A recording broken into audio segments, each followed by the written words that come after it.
Simon-Pierre répondit, « Tu es le Christ, le Fils du Dieu vivant. » Matthieu 16, 16.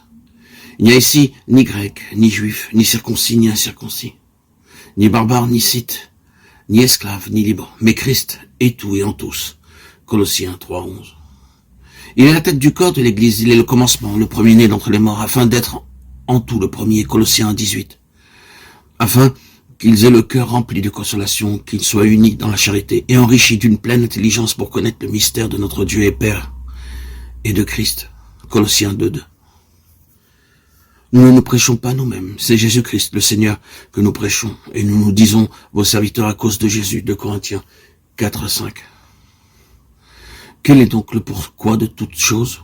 Pourquoi les anges, Dieu les créa-t-il accidentellement ou furent-ils créés selon le plan de Dieu?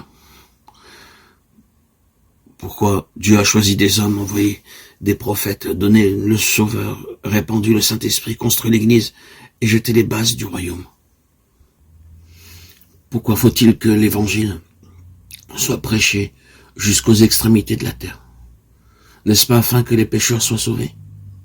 Pourquoi devons-nous atteindre les pécheurs et édifier les croyants?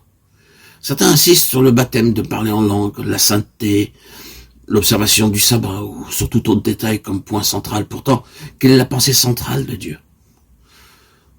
Dieu travaille en vue d'un but défini. Quel est le but de notre travail?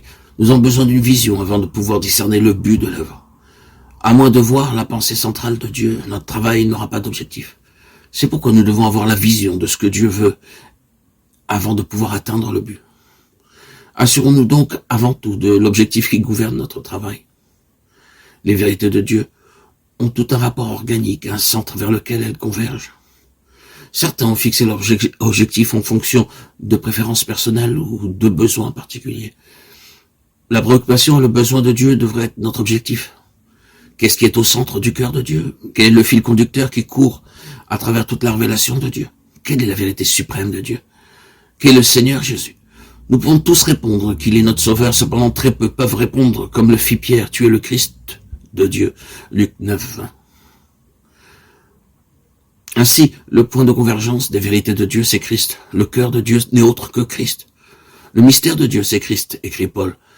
Mais qu'est-ce qu'un mystère? C'est ce qui est caché dans le cœur de Dieu. Dieu n'avait jamais dit auparavant à quiconque pourquoi il avait créé toute chose, l'humanité incluse.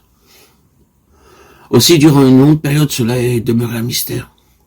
Plus tard, cependant, Dieu a révélé ce mystère à Paul, afin qu'il soit à même d'en donner l'explication. Ce mystère, a-t-il expliqué, c'est Christ.